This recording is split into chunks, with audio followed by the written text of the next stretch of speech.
A graça e a paz do Senhor. Quero desejar a você uma boa noite. E hoje com uma presença especial, que eu muito admiro, está conosco hoje o pastor Marcos Lopes. Boa noite, pastor. Boa noite, Ed. Graças a Deus estamos aqui. Feliz, né, pelo convite que você nos fez. Estamos aqui para servir, Ed. Pastor, que alegria ter o senhor na mesa. Eu que já lhe conheço há algum tempo e só aprendi no tempo que a gente andou junto e ainda anda, né?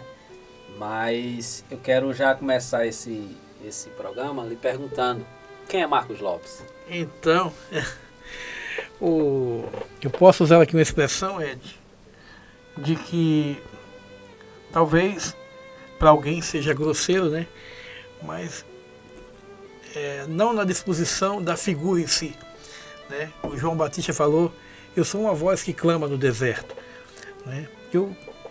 Eu sou uma voz que reverbera a voz que clama no deserto, né? Servo, estou aqui para servir e não mais do que isso, um servo do Senhor. Glória a Deus. Dentro desse contexto aí que a gente vai caminhando, servir. Por falar em servir, qual é a visão que o senhor traz hoje na mesa do reino de Deus aqui? Como é que tem andado a igreja na terra? Quais as suas perspectivas? E dá um panorama pra gente. Então, Ed, você que me conhece sabe que a gente entende o Evangelho a partir de Cristo Jesus, né? O Evangelho é Jesus, Jesus é o Evangelho, e todas as Escrituras a gente interpreta, eu aprendi assim, a partir de Cristo Jesus. Ele mesmo diz, está escrito, eu porém vos digo, e eu posso dizer que a minha teologia, o meu modo de pensar o Evangelho, o meu modo de viver a fé, é a partir daquilo que Jesus disse, eu porém vos digo, né? Então, essa observação, esse olhar sobre eu porém, aquilo que Jesus fala e aquilo que ele fez, que a gente remonta a nossa vida de servir ao Senhor, né? Enquanto servimos a igreja do Senhor. Então a gente tem esse entendimento e ao mesmo tempo que nós nos decepcionamos com atitudes e falas, né? Entendimento, outros, que está enxertado hoje dentro daquilo que se chama igreja, né? A gente vê lá em Apocalipse, João dizer: tens nome de que vive, mas estás morto, né? Está morto. João escrever sobre isso. Na verdade, a fala não é dele, né? Talvez não. Sim, ele foi o ser em qual Deus o inspirou a escrever sobre isso. Dizer, você tem o nome de que está vivo, mas está morto.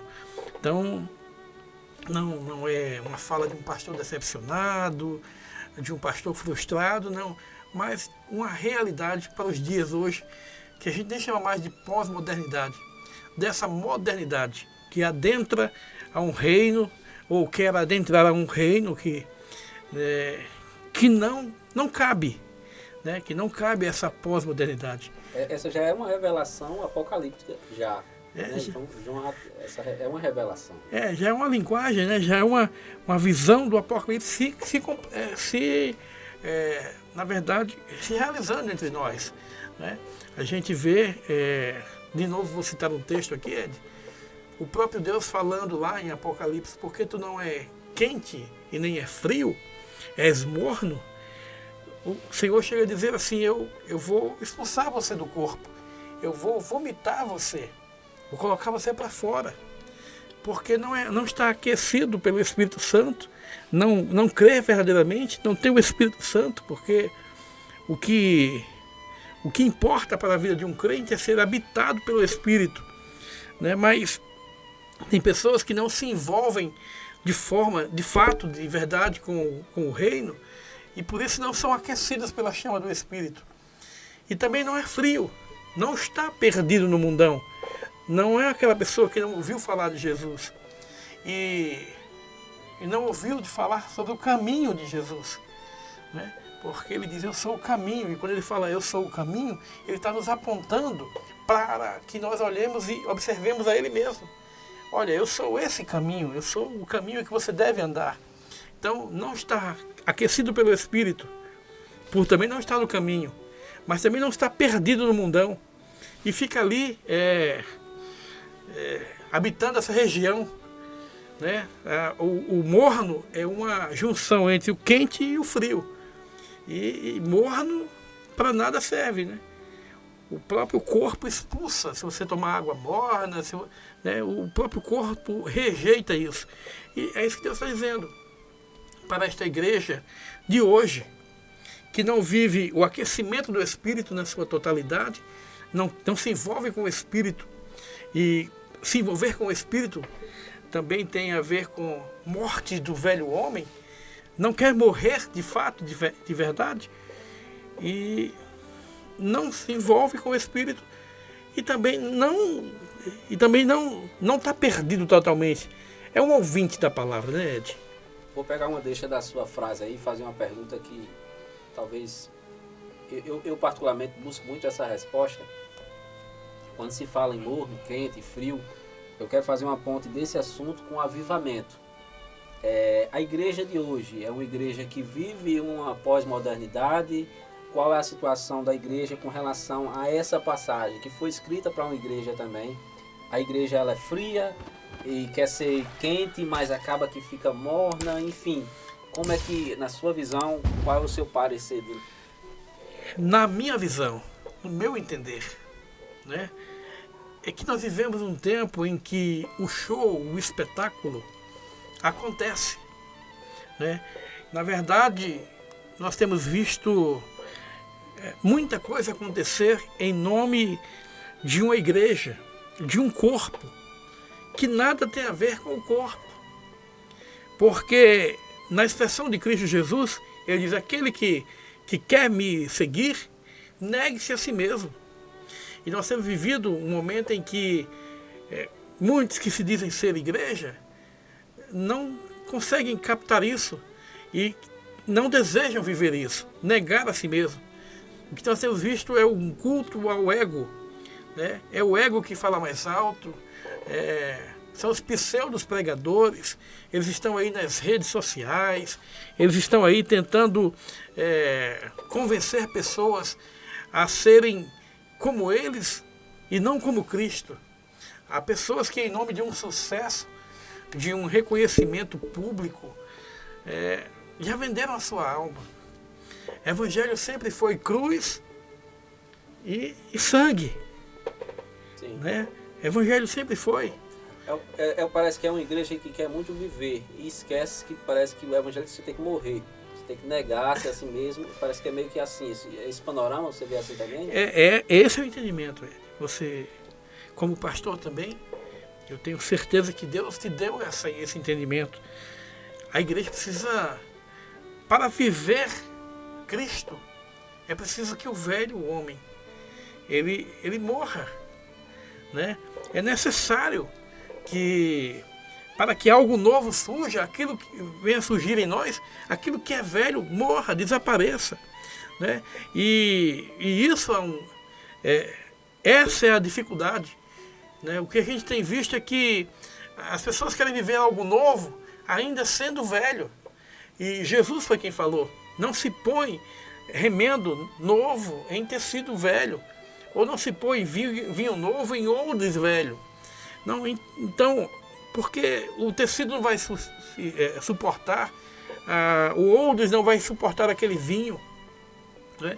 Então, para que algo novo aconteça, é preciso que a igreja entenda que o comprometimento com aquilo que é evangelho de fato, e que, se você perguntar para mim o que é evangelho de fato, é um exercício de servir, né?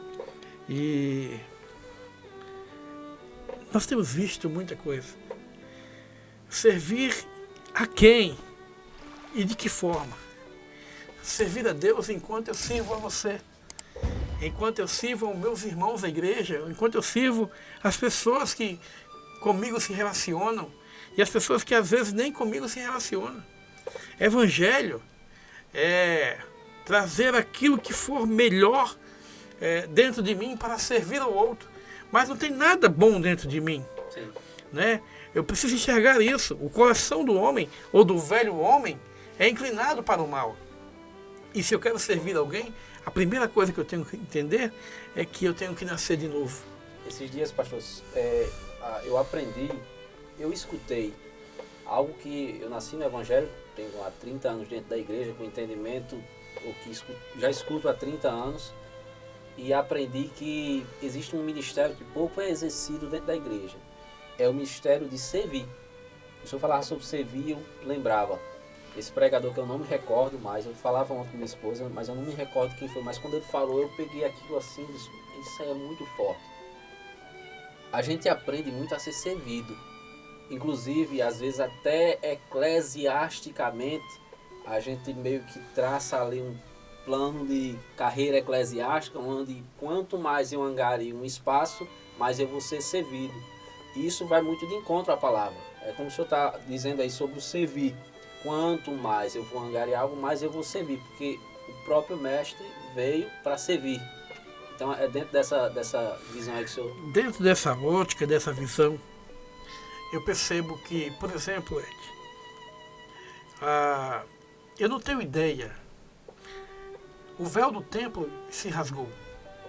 Nós não precisamos mais de sacerdotes que nos elevem à presença de Deus. Nós temos acesso ao trono de Deus. E a palavra até nos instiga, ou nos estimula, a que entremos com confiança diante do trono da graça para receber de Deus graça em tempo oportuno. E o que a gente tem visto é que, por falta do conhecimento bíblico, os homens ainda se deixam levar por caciques, xamãs, homens que se querem ser elevados em detrimento a outros, isso em relação à fé, à espiritualidade. Homens que acham que têm mais visão do que outros, né? E que estão à frente do rebanho, não para conduzi-lo, como um pastor conduz as ovelhas, que não é dele, mas para subjugar o rebanho. São ordens, eu posso usar uma expressão até feia aqui, esdrúxulas, ordens absurdas, né? São atitudes que eu posso dizer que são reprováveis diante de Deus. Porque a Bíblia diz que se o Filho nos libertou, nós somos livres, né? Mas até mesmo a forma de pensar, a forma de agir, de se vestir, ela é de forma sutil, né? Mas trabalhada para que as pessoas se tornem discípulos ou apóstolos de uma causa humana e não da causa de Cristo, né? A liberdade que Cristo nos deu, ela está em jogo hoje, porque nós temos visto homens que tentam formatar a igreja de Jesus ao seu próprio entendimento, né? Então, nós não servimos mais a Deus diretamente. Em determinados locais, serve-se ao homem em pensando-se servir a Deus.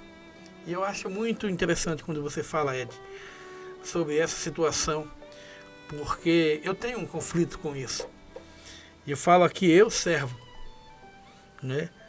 Nós sabemos muito bem que no meio do povo de Deus há uma cultura eclesiástica, né, que acaba achatando o ser humano ou o servo do Senhor, que se agrega a determinados locais em que ele é subjugado, em que ele é ensinado que existe alguém maior do que ele, porque exerce dentro da igreja um cargo eclesiástico, seja ele um presbítero, seja ele um pastor, seja ele um líder. É claro que as coisas de Deus são feitas debaixo de uma ordem e de uma decência. É claro que Deus, ele levanta líderes. Jesus levantou uma liderança, mas a liderança pela qual a igreja de Jesus é levantada, ela vai liderar dentro de uma ordem chamada amor, né? Eu posso dizer a você, meu irmão, e meus irmãos que possam estar nos ouvindo, o que venham nos ouvir, que muitas vezes eu ouvi de liderança Eu estou convocando você. Eu estou convocando a igreja. Como se a igreja pertencesse a um homem. Né? A convocação ela é solene, ela é sagrada. E essa convocação ela só é dada à autoridade de um homem fazê-la. Eu entendo que a igreja que trabalha por convocação, ela não trabalha por vocação e por amor. Na casa do Senhor, Ed, se eu fizer qualquer coisa que não seja por amor, Paulo vai dizer, eu serei como um metal, ou um símbolo que retine.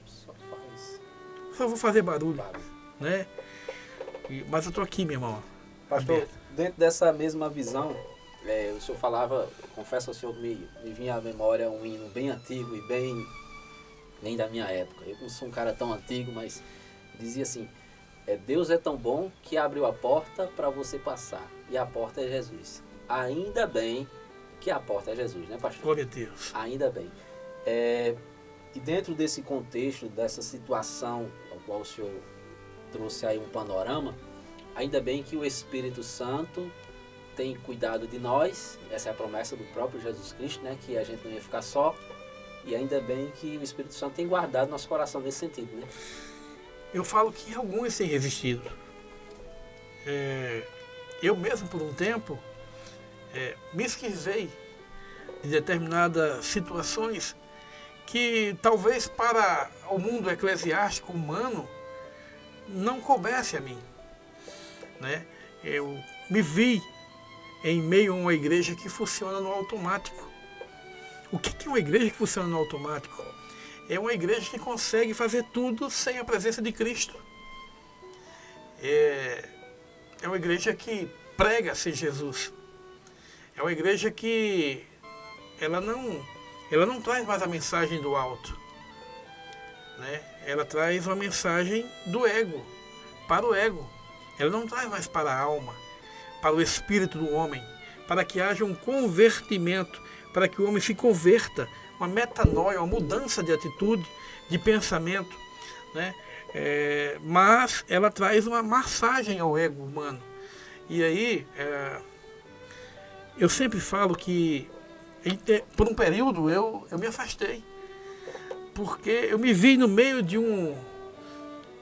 eu posso dizer, de um esquema religioso que funciona, que se canta sem Jesus, que se dão as 7 notas em uma nota só. Eu conheço pessoas que têm performance que nos traz brilho aos olhos, que nos emocionam.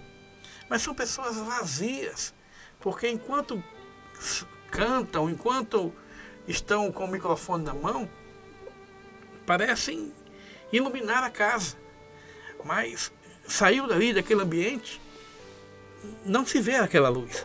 Então isso me entristece e eu digo para você, hoje eu estou junto com o povo chamado Comunidade Cristã Manifestando o Reino, e hoje nós repensamos atitudes dentro dessa comunidade, porque se o próprio Cristo, como disse você, está lá escrito em João, não veio para ser servido, mas veio para dar sua vida servindo, por que nós, enquanto igreja, não olhamos para este exemplo, né? Como Paulo disse, sede meus imitadores, como eu sou de Cristo, e também não servimos?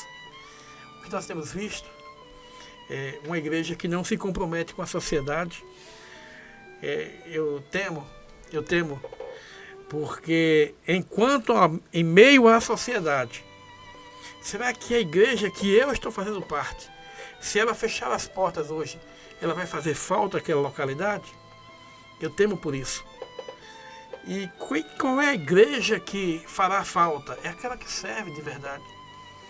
É aquela que serve não aos parâmetros humanos, não o que diz o homem, mas aquela que serve, né? Como disse Jesus, tive fome, desse-me de comer, tive sede, desse-me de beber, estava nu, me vestisse. É aquela igreja que ama o próximo. Sim. Que ama de verdade, né? Eu tenho conflitos ainda, tantos anos de pastorados, mas eu olho para uma igreja que não suporta uma palavra de conserto, que você possa dizer assim, enquanto você pensa que serve, você ainda não está servindo. De fato, a igreja vai servir quando ela entender que ela precisa conhecer a Cristo de verdade, né? Então, não é não é um diagnóstico meu, né? Mas é uma fala de um sentimento, né? Não é uma utopia encontrar uma igreja que sirva ao Senhor de verdade. Não é uma utopia, a gente pensa até que seja, mas, sabe, eu estou cansado daquela igreja que ela faz aniversário do grupo de homens, do grupo de mulheres, compra camisa, compra não sei o quê, compra enfeite para a igreja, e de lado da igreja, tem pessoas passando fome. Paradoxo, né? Um paradoxo aí, uma contradição, né, do que se prega. E aí eu entender que comprar camisa, gastar dinheiro com enfeite da igreja, por causa de festa A, festa B, festa para os homens, festa para os jovens, e eu comprar, investir meu dinheiro dentro disso, enquanto pessoas de lado da igreja estão passando dificuldades e eu não consigo compartilhar, então eu fico querendo entender o que de fato é servir a Deus.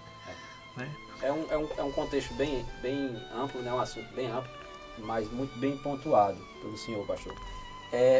Uma igreja que não serve, eu vou ficar com essa sua frase aí, quer saber se a igreja ela tem uma influência, se ela fechasse no bairro, o que é que aconteceria, se o povo ali ia sentir, né, a ausência dela. Se não sentisse, é porque ela de fato ela não estava servindo a comunidade. Deus nos levantou, Ed, Jesus levantou a sua igreja, ele diz, vós sois a luz do mundo. A partir desse entendimento, para que serve a luz? Iluminar, clarear, trazer clareza às pessoas que possam estejam dela. Então a igreja, cada congregação, cada igreja, cada espaço onde se tem o nome de igreja, e eu sei que alguém pode dizer, a igreja somos nós, mas cada pessoa, ela foi levantada por Cristo para iluminar outras pessoas, Quando a minha fé não permite que eu ilumine outras pessoas, trazendo clareza para a vida delas, ou mostrando um caminho, apontando uma saída, mas a minha fé só trata do meu próprio eu realmente conflito isso como isso não é servir a Deus. Jesus disse, você é o sal na terra.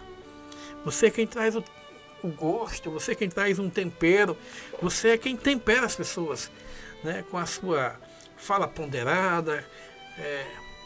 A igreja de Jesus ela tem uma palavra que ela acaba sendo uma sentença para as pessoas.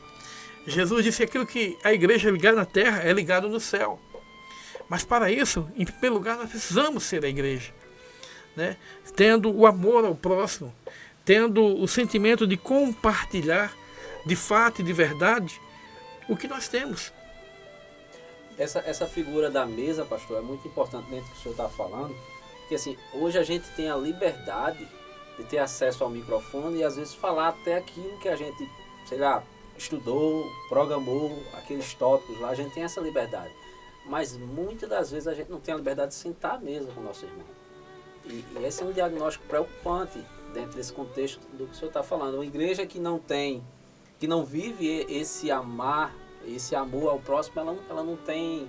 Eu vou falar uma expressão talvez um pouco pesada. No mínimo, essa semana até me falaram, é uma igreja que diz, eu quero ir para o céu, mas não tem não se posiciona para isso. Amar o próximo, que parecia ser um dos passos até angariados para chegar nisso aí, mas ela não começa nem por ali. Então parece que a gente vai meio que vivendo isso aí. É uma igreja que tem acesso ao púlpito, a gente fala, a gente prega, mas às vezes a gente não tem liberdade de sentar o nosso... Na verdade, às vezes a gente não sabe nem como é que está a mesa do nosso irmão, como é que ele está vivendo. O podcast A Mesa, ele é bem sugestivo e importante.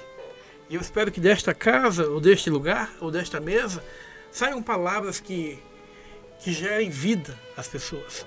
Palavras não de engodo nem de engano. Orações não orações mágicas, né, mas orações que tragam ao coração das pessoas a realidade de Cristo Jesus. Poxa, se eu não amo a você, de que eu estou vendo, como posso dizer que amo a Deus? E eu falo de você como irmão, como uma pessoa que eu amo de verdade. Mas eu não posso me ater a amar somente a você, Ed. Jesus disse, se eu amar somente quem me ama, de que me vale isso? Mas nós temos visto uma igreja hoje que está entrelaçada entre elas mesmas. E diferente de Jesus, que abraçou o comum, mas também abraçou o estranho, ele comeu com prostitutas, ladrões, se aproximaram dele, pessoas enfermas, autoridades religiosas. Ele não faz acepção de pessoas, como disse Pedro, agora sei que o meu Senhor não faz acepção de pessoas. Nós temos visto uma igreja vivendo uma modernidade de conceitos humanos, de filosofias e pensamentos humanos. Eu tenho visto os pseudos pregadores hoje. Eu vi um pregador dizer que tudo que Jesus, se Jesus é o nosso centro hoje, nós somos o centro dele. E sabe, isso traz doença, porque Jesus disse que a minha comida e a minha bebida é fazer a vontade do meu Pai. O centro no coração de Jesus é agradar ao Pai. E isso deve ser o centro no coração da igreja, agradar ao Pai, fazer aquilo que agrada ao Senhor, né? E não viver essa vida, eu chamo às vezes o mundo do perlim-pim-pim, orações mágicas, sabe, palavras efusivas, encantadoras, histórias de encantamento, promessas e profecias vagas e vãs, sem profundidade bíblica, né? Eu me lembro que o Senhor falou a Ezequiel como profeta, declarando dizer, vós profetizam o que eu não vos mandei falar, né? Eu não tenho nada com isso, mas esse é o contexto. Você pode dizer, então, não há salvação? Eu posso dizer aqui que hoje eu entendo quando as Escrituras dizem, quando Cristo vier, achará ele fé na terra? Se a pergunta fosse feita apenas para mim, ou se fosse feita e eu faço hoje para mim mesmo, eu responderia, sim, mas que fé? Né? Que fé? Quando a Bíblia fala de fé, é fé em Cristo Jesus, fé na palavra de Deus, fé em Deus, não nas filosofias.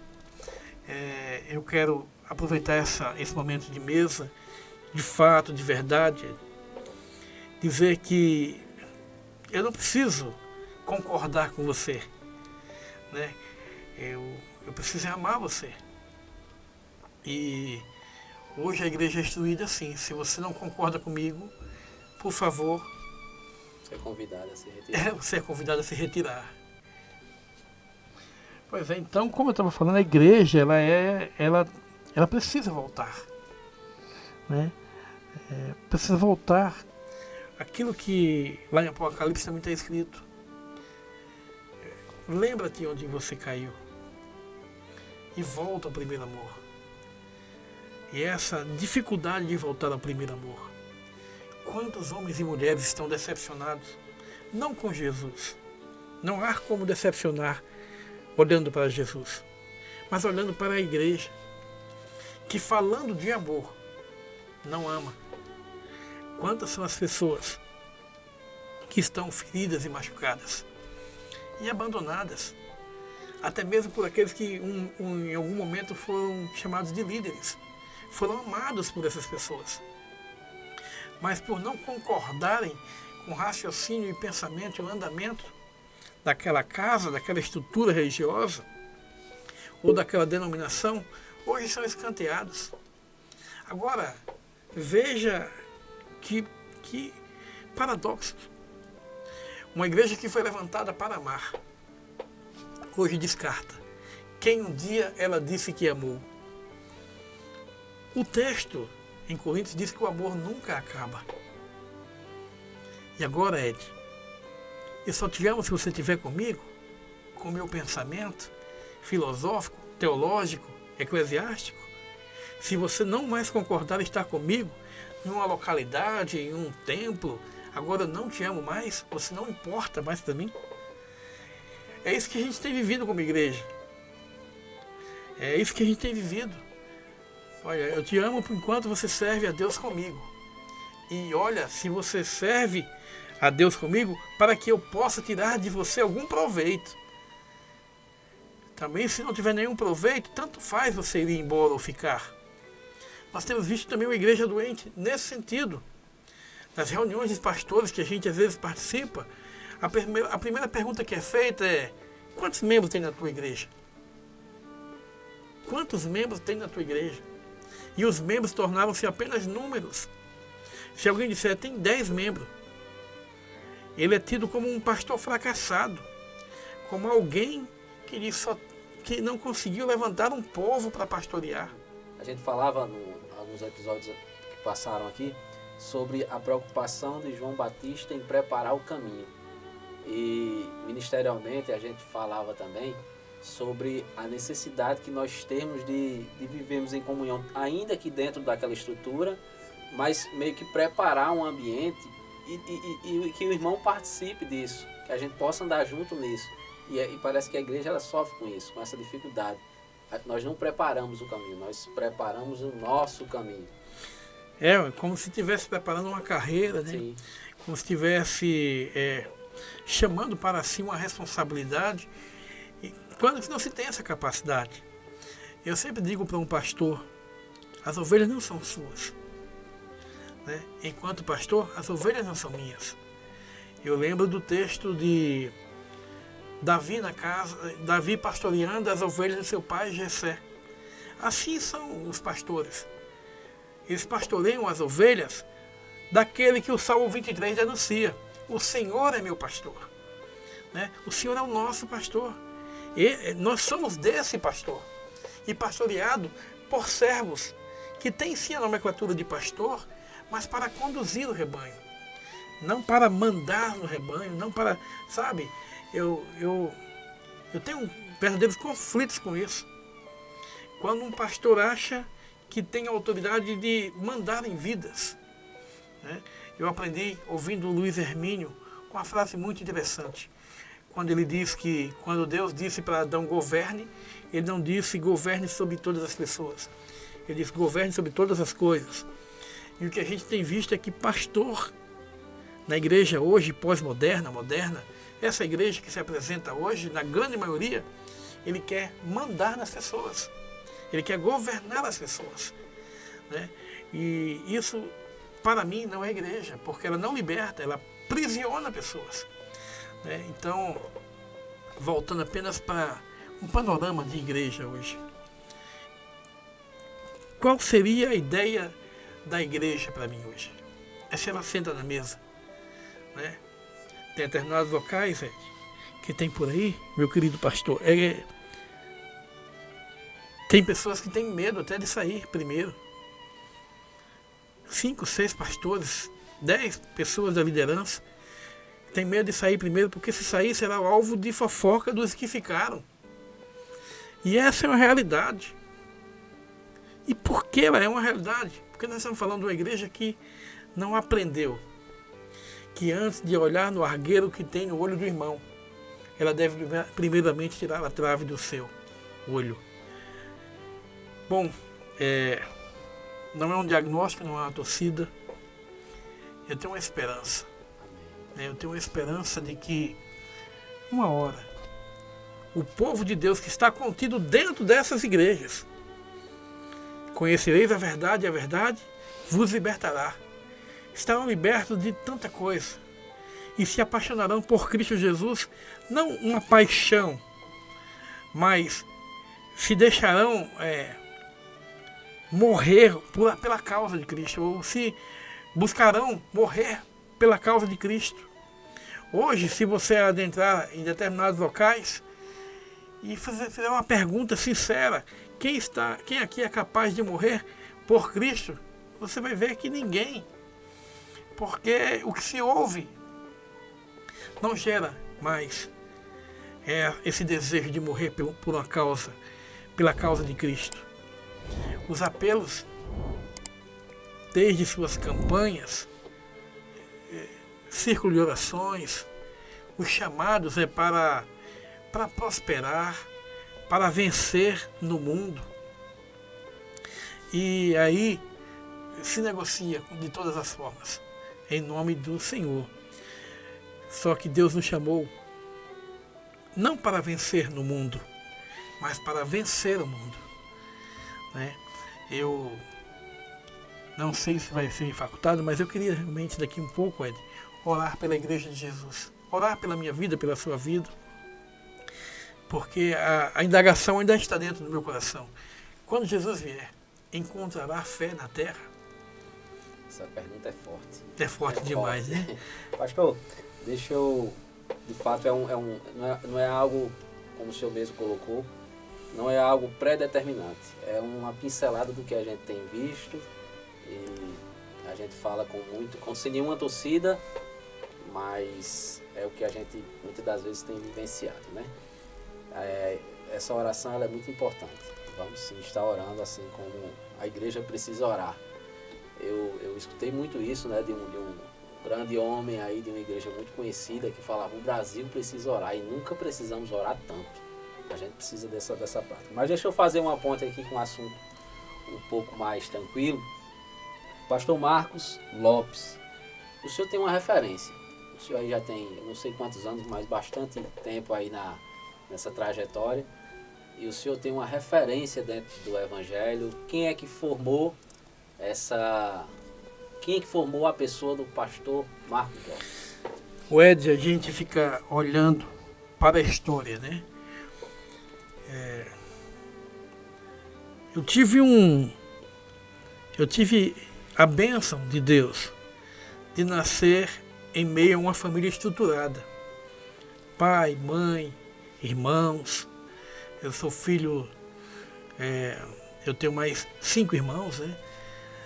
Eu sou o terceiro filho do casamento do pastor Lopes, com a diaconisa Judite. Hoje ela carrega um título de missionária.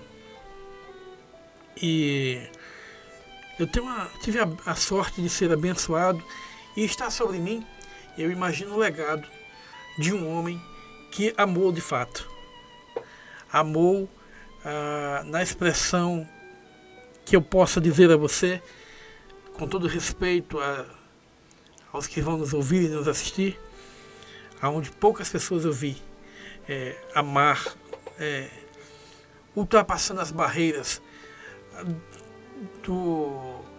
as barreiras eclesiásticas, né? Meu pai não amou só os crentes, ele amou os católicos, ele amou as pessoas que praticavam Umbanda, as pessoas que não tinham religião. Ele foi um homem que, com o seu testemunho e suas poucas palavras, ele não era um homem de sermão, ele não era um homem do sermão expositivo, ele não era um homem de um sermão pensado, ele era um homem de abrir a boca e expressar o amor. Se tem algum sermão montado que eu lembre dele, quando ele buscava estudar a Bíblia de forma acadêmica ou teológica, ele sempre buscava tudo sobre o amor. E isso gerou em nós, e no pastor Marcos, esse desejo de seguir esse passo. Porque o amor, eu aprendi com ele me mostrando na Bíblia, com seus poucos estudos teológicos, o amor encobre a multidão de pecado. Né? Quem ama, perdoa. Quem ama, quer o bem do próximo. Né? Quer ver o próximo bem. Oxalá a igreja ouvisse os seus anciões, que falam de amor com as suas próprias vidas e atitudes. Né? E voltasse a amar de fato. Né? Então eu fui abençoado por Deus de carregar esse legado, de ver o meu pai dizer: o importante Não é que as pessoas estejam dentro de um templo. O importante é que as pessoas estejam se amando, né, cuidando umas das outras. Né? Eu me lembro de alguns fatos dele, né, de expressar esse amor, não só verbalizado, mas na prática, né, de ele colocar a mão sobre pessoas que talvez outras pessoas hoje como igreja não colocariam, de ele dar oportunidade a pessoas que hoje talvez outras pessoas não dariam. E é isso, né, Ed? Então, por mais que eu tenha buscado uma academia teológica, eu acho que um pastor, né, e eu falo aqui para os pastores, um seminário não forma pastor, mas informa o pastor. Eu acho que todo pastor deve ir a uma academia teológica séria, se deixar gastar, buscar ali ferramentas para servir a vida de outras pessoas. Mas a minha maior academia foi realmente reconhecer no meu pai esse grande amor de Deus dentro do coração dele. E eu tento repassar isso. No mínimo que eu possa passar, eu referencio a ele. Claro que eu tive pastor presidente, mas como você disse, os pastores que estavam sobre mim, eles queriam resultados. E esses resultados deviam ser em forma de números, né, de membresia e resultados financeiros.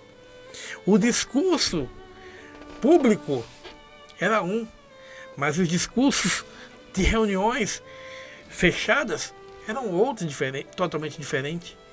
Eu vi na pandemia alguns pastores não estavam preocupados com as pessoas que estivessem à mercê do vírus, mas falavam de responsabilidades com a igreja. Lembra que você tem responsabilidade com a igreja. Lembra que você tem responsabilidade com a igreja, né? Pastores foram instigados aí a casa de membros, buscar o dízimo, buscar a oferta, para manter o templo, para manter uma estrutura eclesiástica funcionando. Mas esses mesmos pastores não foram instigados, e isso aconteceu numa grande quantidade de lugares eclesiásticos. Não foram instigados a dizer, olha, vai distribuir a ceia, visita os irmãos, mantém uma distância, mas serve a ceia, leva uma palavra, né? Então, a gente consegue entender que existe uma igreja estruturada para produzir, e existe uma igreja que foi ensinada a amar. E eu sei que dentro de tudo isso, Jesus vai arrebatar um povo, né? Eu sei que não são todos. Oxalá que eu e você possamos estar juntos naquele grande dia do Senhor. A Bíblia chama de grande e terrível dia.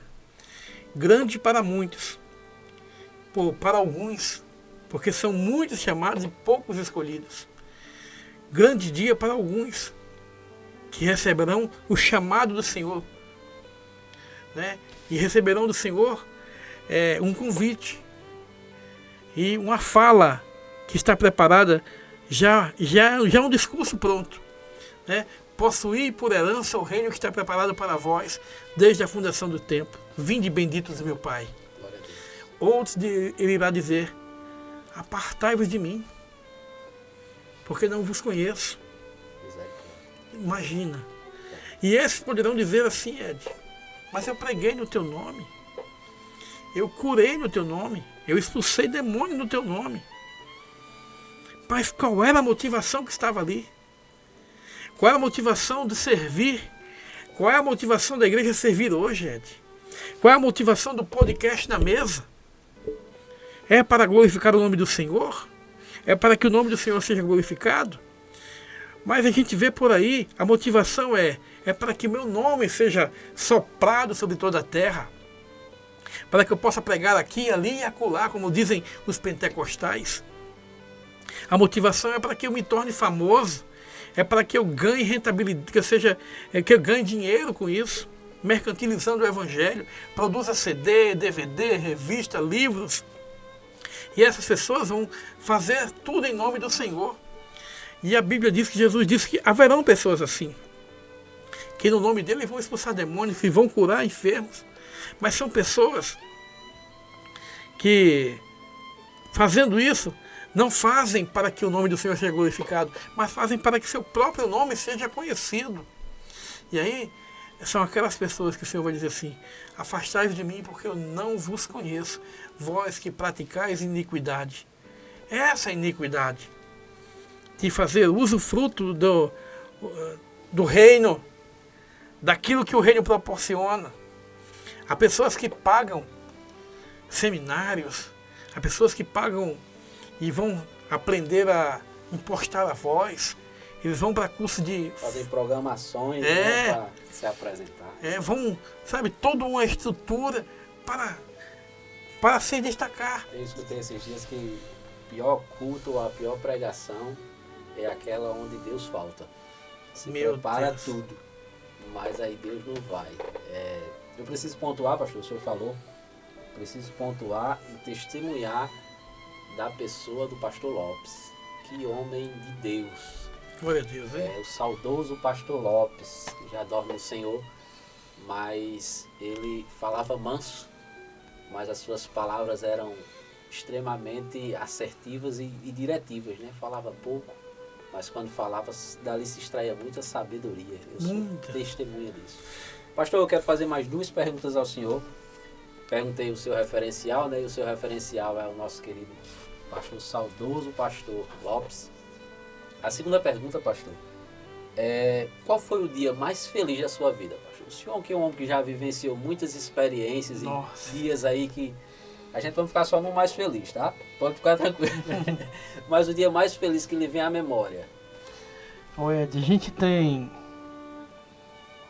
por jargão, falar o dia que eu encontrei Jesus. Mas na verdade, não fomos nós que escolhemos a Ele. Ele que escolheu a nós. O que eu posso dizer como dia feliz é aquele dia em que a gente... Eu vou falar aqui de um entendimento que eu tive com a palavra de Deus. O Senhor tem me abençoado, né? Eu sou um homem abençoado. E ser abençoado nada tem a ver com um homem financeiramente bem sucedido. O problema do homem, não do homem Marcos, mas da humanidade, não é a ausência de dinheiro, é a ausência de Deus. E o dia mais feliz para mim, Ed, eu não consigo pontuar um dia especial, mas talvez tenha sido quando eu vi a palavra de Deus dizer assim, que eu viria a posteridade. Aí eu falo de filho e eu falo de neto, né? E esse é um dos dias que eu posso pontuar como um dia feliz. Hoje, olhando para um neto, olhando para os filhos, olhando para o casamento, eu vejo que o Senhor tem me feito feliz todos os dias. Porque eu não tenho como, olhando para eles, não ser grato a Deus e não me alegrar, né? O dia mais feliz talvez tenha sido realmente o dia do entendimento de que eu, sendo pecador, merecendo eu a morte, porque o salário do pecado é a morte, fui salvo por Cristo Jesus. Foi o dia que esse entendimento chegou de fato, né? Agora, o que eu posso fazer por alguém que me salva dessa condição de morte e me traz para a vida? Né? Então, a partir daí eu vivo feliz só para agradar a Ele. Né? Eu tento buscar, porque a Bíblia diz que aquele que pensa estar de pé, olhe para que não caia. Eu não tenho uma soberba de, mesmo carregando o título de pastor, dizer, eu não peco. E olha, e a gente vive numa estrutura hoje tão difícil, Ed, que se disser assim, o pastor peca, capaz de você perder todo o rebanho. Mas Paulo mesmo carregava um espinho na carne, né? Eu vivo da graça de Deus. Aquilo que eu não quero fazer, às vezes eu faço. E às vezes aquilo que eu quero fazer, às vezes eu não faço. Então, eu resumo o dia feliz no dia em que a verdade rompeu dentro do meu coração. Cara, eu merecia a morte, mas alguém disse, está pago e pagou a minha liberdade, Ed. Então, como é, pastor, esse é o abrir dos olhos, né? Esse é O abrir dos olhos. dos olhos. A última pergunta, pastor, pra gente, eu sei que o senhor, já gastamos aqui o seu tempo. Pastor, qual é a sua expectativa? E eu falo de uma maneira bem, assim, eu sei que é um assunto bem profundo, mas pessoas vão estar assistindo, pessoas até que veem no senhor uma representação também, um exemplo, pessoas que caminharam com o senhor. Qual é a sua expectativa acerca do arrebatamento da igreja? Antes do arrebatamento, eu tenho uma grande expectativa. E esta é, olhando para os reinos que se estabeleceram e que foram derribados, essa é a palavra, como o reinado romano, sabe, vários reinados que a gente vê na Bíblia, e todos eles pereceram. Hoje eu vejo um reino que não pode ser abalado. Este é o reino de Cristo Jesus. E por causa desse reino, eu todos os dias busco criar em mim ou aumentar em mim a expectativa da vinda do rei. Do rei que vem buscar o seu povo, que vai romper com a barreira da religiosidade, que vai resgatar o seu povo das mãos dos homens tiranos e religiosos, que tem se estabelecido como donos da igreja. Antes do arrebatamento, na verdade, eu também alimento em mim uma expectativa em que o Espírito Santo vai tomar a igreja de Jesus de volta para ele. Eu falo aqui quase que num contexto geral. Às vezes alguém ouvindo pode até se enraivecer contra mim. Mas se olhar, eu estou falando de pastores que precisam fazer um olhar, sabe, para dentro de si mesmo. O que é que eu estou fazendo diante do povo de Deus? Ou de um povo que Deus confiou em minhas mãos? Eu estou conduzindo para Jesus? Eu estou fazendo como disse João Batista, que conduzia, como você disse, preparou um caminho para Cristo Jesus? Né? Então eu tenho, antes do arrebatamento, eu tenho a plena convicção que o Espírito Santo vai tomar essa igreja, abrir os olhos de muitos, para que eles possam enxergar a liberdade em Cristo Jesus e, como uma noiva, se adornarem de fato, com adorno da comunhão, do amor, né? Do servir ao próximo de fato, de verdade, de olhar alguém no caminho e tentar levantar essa pessoa, de, sabe, esquecer as suas atividades, às vezes no culto, para socorrer uma pessoa, para estar com... Sabe, hoje, Ed, o que mais me chama a atenção é que as pessoas esquecem até os seus. Não importa se eu vou sair de casa brigado com a minha esposa e se ela não quer vir para a igreja comigo, eu vou para a igreja. Não importa se eu não dou bom testemunho de casa, mas à noite eu vou para a igreja. Eu tenho uma expectativa, como eu falei, do grande e terrível dia, desse grande dia do Senhor, onde poucos irão ser arrebatados, chamados pelo Senhor. Esses que foram, sabe, eu falo poucos, mas não é que é poucos de fato, mas alguns serão chamados, sabe, e outros irão perceber naquele dia, naquele terrível dia, que nada adiantou, de que nada adianta eu falar de amor sem amar, eu falar de perdão sem perdoar, eu falar de Cristo sem ser Cristo para você, para o próximo. A Bíblia diz que aquele que diz estar nele deve andar como ele andou. É fato.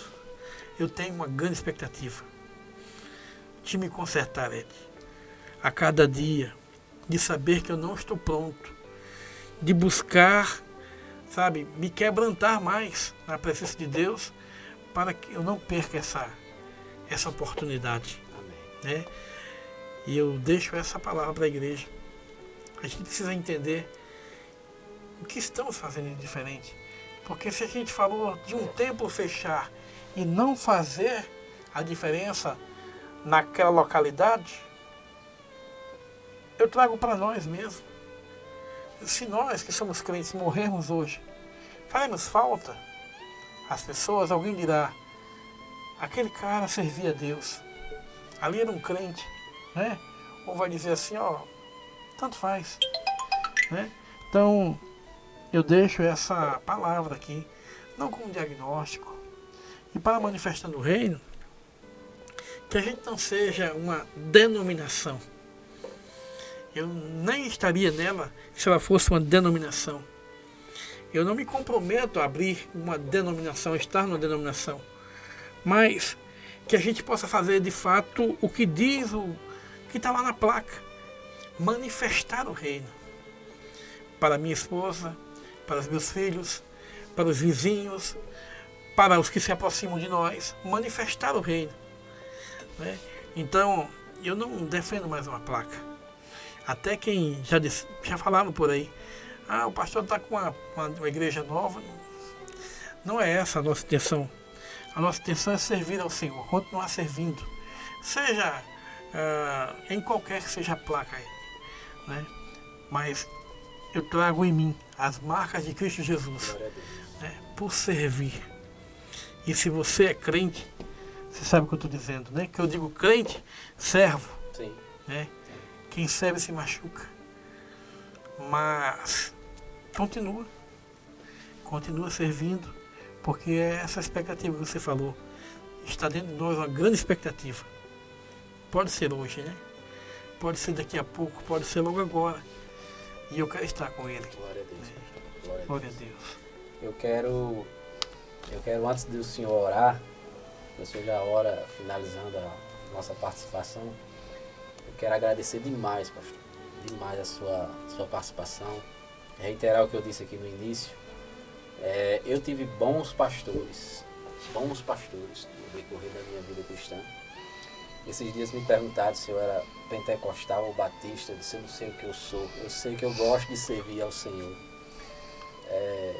Porque passei por alguns lugares e sempre a gente carrega um pouco daquilo. E a gente pôde estar junto por 2 vezes.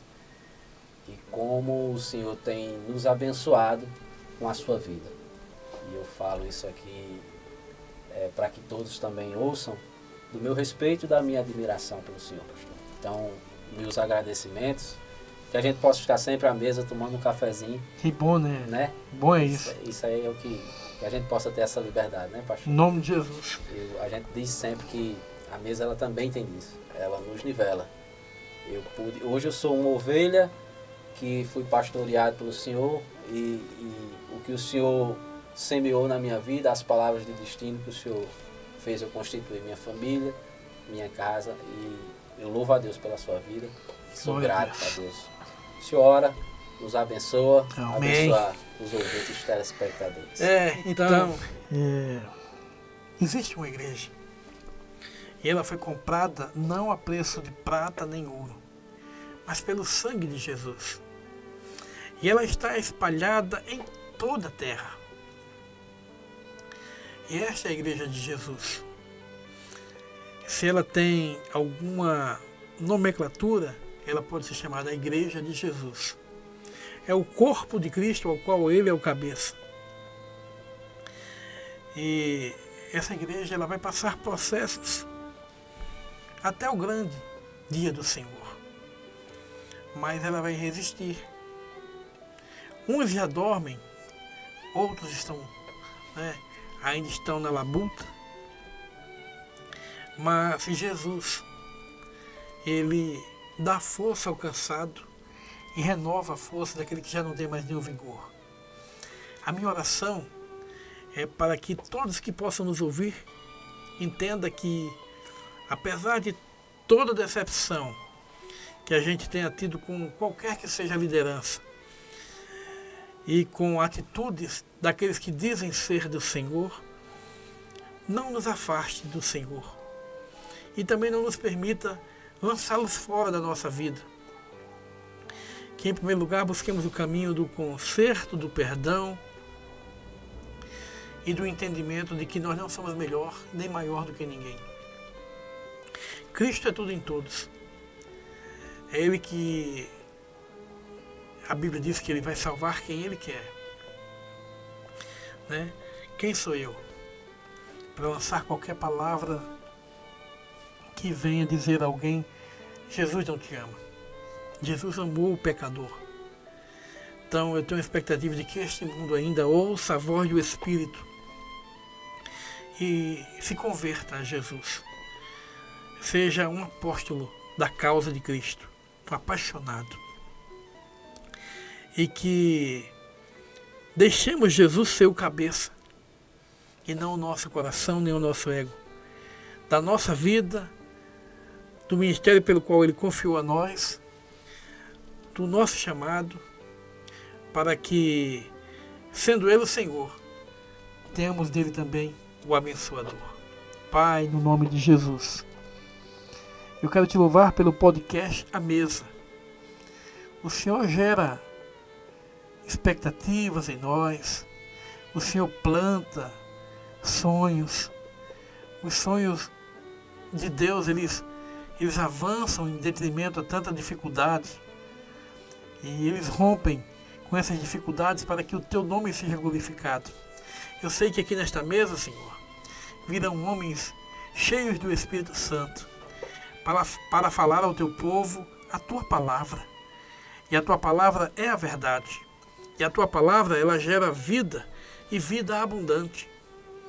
Eu quero te pedir, Senhor, que o Senhor use o podcast Na Mesa para introjetar a palavra da verdade no coração dos teus filhos. Ó Deus, que o Senhor nos livre de nós mesmos, das nossas vãs filosofias, dos nossos vãs entendimentos, e que teu Espírito, Senhor, nos guie em toda a verdade, nos ensine toda a verdade, para que nós venhamos a servir o Senhor de fato, de verdade, te louvar em espírito, Senhor, te louvar em verdade, mesmo quando as coisas não saem conforme o nosso entendimento e nosso desejo e toda a nossa programação. Continuemos, ó Deus, mantendo a fé no Senhor, sabendo que o Senhor está no controle de todas as coisas. Nós queremos te agradecer, Senhor, pela família do Ed, do pastor Ed, da pastora Juliana, dos seus filhos, dos que vão vir a esta sala, ó Deus, para falar a tua palavra e para tudo aquilo que o Senhor preparou neste lugar, Senhor. Que desta casa, Senhor, saia a palavra que gere vidas e que transformação. Ó Deus, que nós tenhamos, ó Deus, a comunhão com o Senhor por meio da tua palavra e do teu Espírito, guardando o grande dia, aguardando o grande dia do Senhor para nós. Enquanto isso, que cantemos ao Senhor, salmodiemos ao Senhor, louvemos a Ti e oremos ao Senhor, confiando de que todas as coisas o Senhor pode fazer, pode realizar. Nós oramos abençoando, ministrando cura aos que possam estar enfermos e ainda assistindo a este podcast, ministrando, Senhor, uma palavra de liberdade, de libertação. Senhor, a todo aquele que ouvir essa mensagem, porque Tu és aquele que liberta, que cura, que transforma, que prepara o homem com uma nova vida, dando para ele, Senhor, um caminho para seguir, para que ele possa estar naquele grande dia contado com os salvos. Nos abençoa, Senhor. Nos traz a Tua bênção, a bênção que nos enriquece e não nos acrescenta dores, para nós, para os que nos cercam, para que quando olharem para nós, verem, Senhor, o testemunho de Cristo em nós e queiram se render ao Senhor. Esta é a minha oração pela Tua igreja na terra, que oremos no poder do Teu Espírito, que preguemos na comunhão com o Teu Espírito, com a revelação da Tua palavra. Ó Deus, que cantemos hinos de louvor ao Teu nome.